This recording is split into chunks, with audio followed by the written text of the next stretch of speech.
planet without knowing the consequences, and now we're living with the consequences. Do we know enough about the consequences of the solutions that we would put in place? But in principle, I don't have a problem with the concept of geoengineering itself. For me, I have a problem with it from my own personal thing. I have a problem accepting even that principle. I struggle with it because it seems, why am I even accepting this principle of under other solutions to this human invented problem of this gigantic scale? Is there another way of tackling it rather than have an uncertain, even in principle, I can't articulate it because it seems like I should agree with what you just said. But what I don't accept is, continue, spewing greenhouse gases into the atmosphere and then just put mirrors in to take care of it. That is not a path we want to go on. That's like, keep eating and then take medicine to, reduce obesity or something, something like that. So that doesn't make sense. I think the most sort of dangerous part about geoengineering is the geopolitics of it. Who decides? Because any change that we do to the planet is going to affect some places in one way and other places in another way. So who decides? So it's a political question, really. Two last questions, Ritu, and then we have to wind up because we're already. I have two questions. One in general, that was about the debate of importance of social resilience over environmental. We had a discussion in classes where I would really like to know more about it. Or importance of one or other. And the other question was specifically about the interdisciplinary thing. I wanted to know more about what happens to work ethics. I'm not a professional, I don't know about them much, but with discipline, work ethics do change. That's what I think. And then the work ethics is, every discipline brings with it some kind of working pattern. We follow a particular path.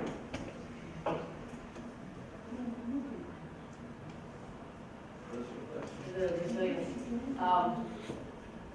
My first reaction, and I'd like to know more behind the question, is both. I mean, both are really social resilience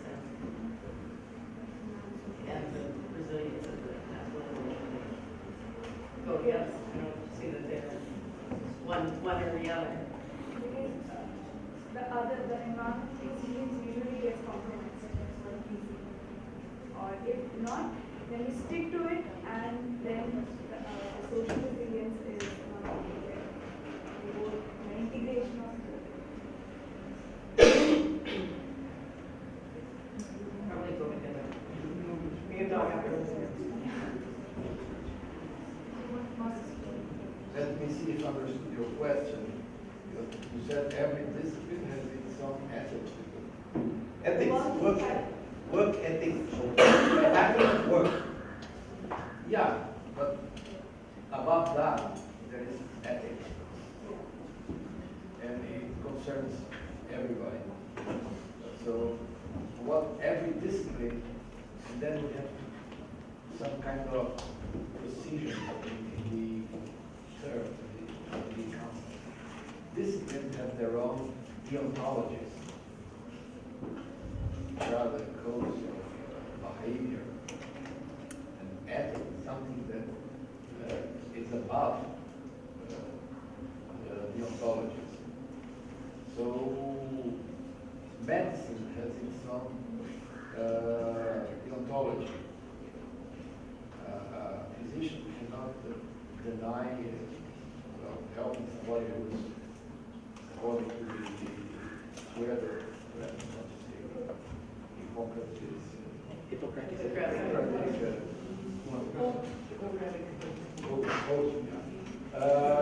so this is deontology. Ethics are principles which are very flexible and very. It's not a common sense aspect. What's good, what's bad.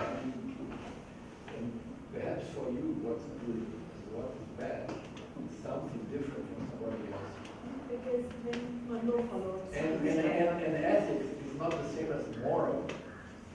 Moral is something which you are somehow present by what's around you. You don't do something morally because you don't want to be seen doing that. Or you don't want to be identified as someone who is doing that. This is moral. Ethics is when you do not do that, even if there's nobody looking at you. When you internalize the sense of what's the good and what's the evil. It's very difficult. But without ethics, you don't have to tell them. So I know some of the students really want to ask the question. So maybe we can take just the last three quickly. One you, then Shruti, then Ram.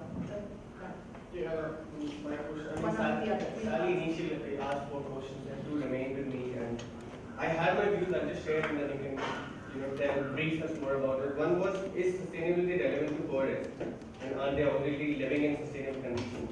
So for me, the first thought was they are not, because when we talk about sustainability, I mean, in my previous knowledge so far, which I had, sustainability meant environment, and but only after coming to this course, I was exposed to that how it's socially and economical conditions as well.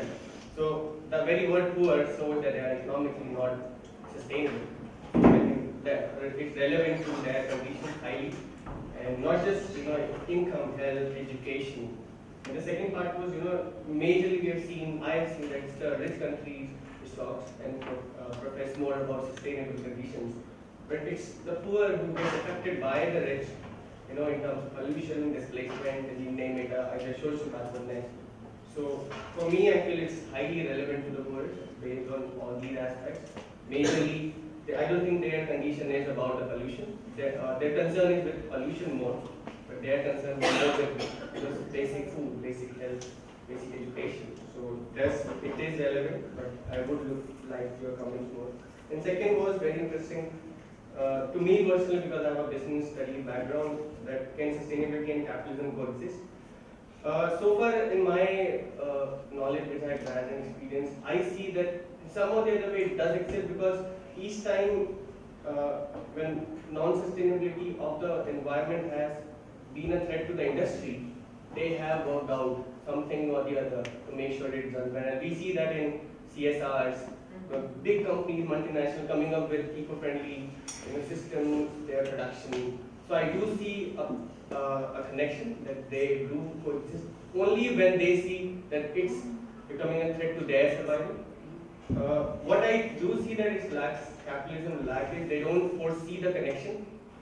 And the moment we are able to define a good connection early stage, then we'll have a better connection at how they are supposed to be coexisting for their own survival. So there's something I thought, but I would like to hear. Maybe shall I just take the last questions and then we can respond as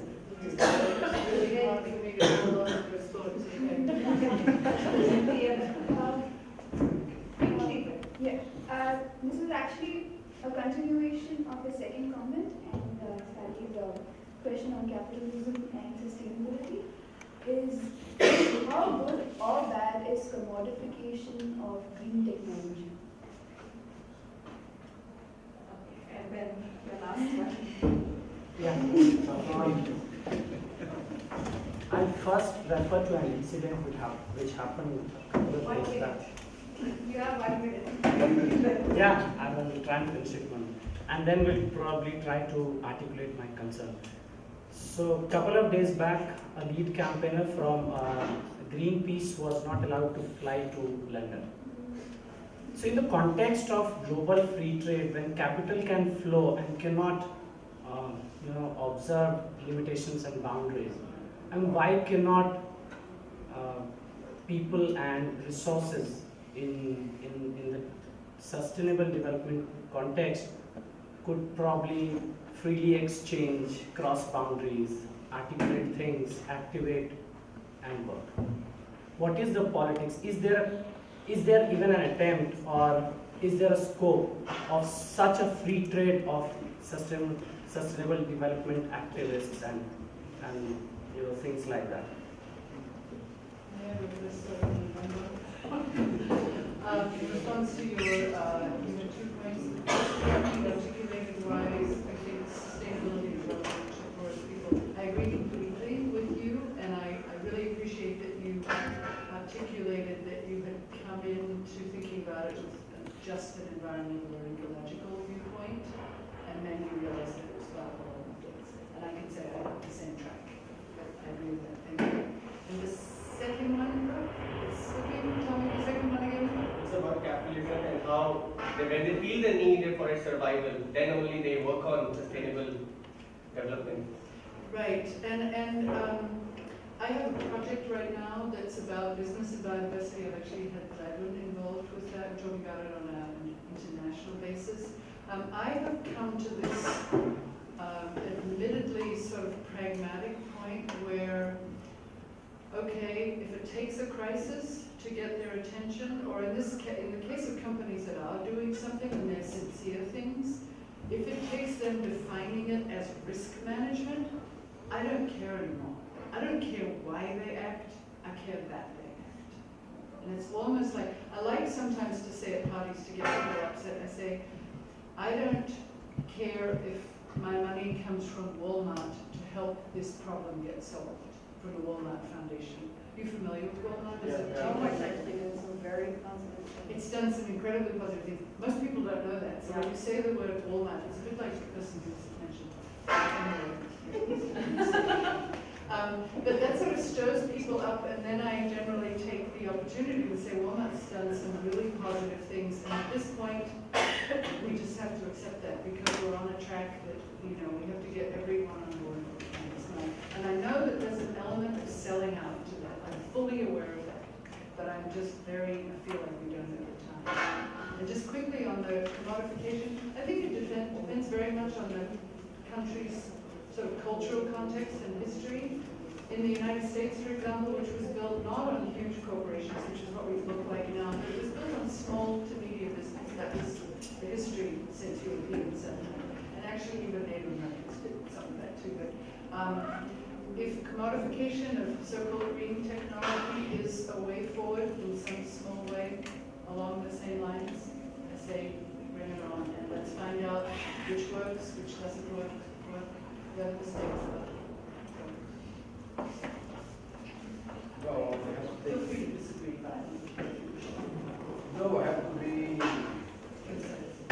I don't have time enough, so I'll take your question, which was again Greenpeace. They're troublemakers. No. And there's no, well, they play an important role, but they are not protected under any kind of international legislation. International trade is organized under a very strict and evolutive system, which is based on the WTO, World Trade Organization. There's no World Ecological Organization. There was an attempt in the last 20 years, two attempts in the last 22 years to create a World Environmental Organization. Tried in Rio 92 and now again in Rio 3 years ago, in Rio +20, and didn't succeed. Why didn't it succeed? Because there's no interest among the nations we gathered in the United Nations to create such an institution. But I would say, looking backwards, that the regulations in the international regulations for the environmental governance, they are evolving, although there are some problems, lots of problems, as for instance, the U.S. signed the Kyoto Protocol, but there are lots of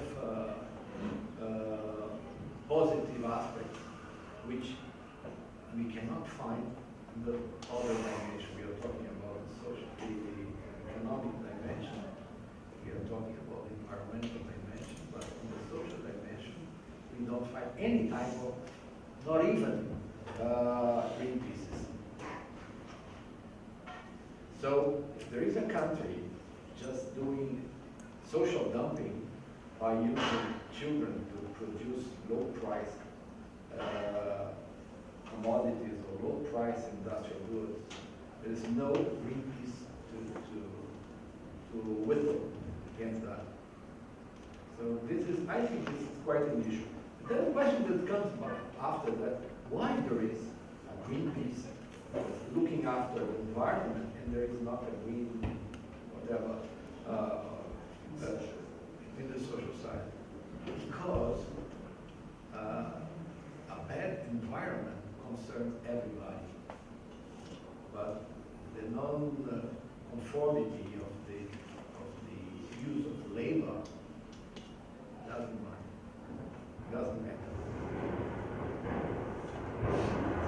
Okay, quickly, I agree with you absolutely, completely. If people don't have access to education or healthcare, if they're destitute when the monsoon fails, that's not sustainable. Unfortunately, the word sustain sort of connotes that things stay the same, but that's not what sustainability is, so I absolutely agree with you. On the commodification, this is where the head and the heart sort of disagree. The heart just, doesn't want to accept that there can be capitalist-based solutions to something that capitalism has created.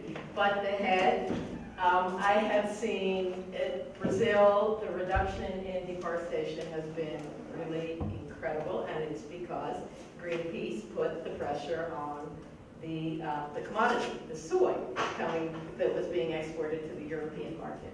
The palm oil industry now, which is ravaging Indonesia, is really starting to pay attention to this in a serious way. So I'm with Sally. If that's what it takes, yeah. Just one remark. I don't agree with her. When she said that Greenpeace is It was not only Greenpeace. It was the Brazilian government did. I would say, in spite of Greenpeace, we have succeeded in reducing very much.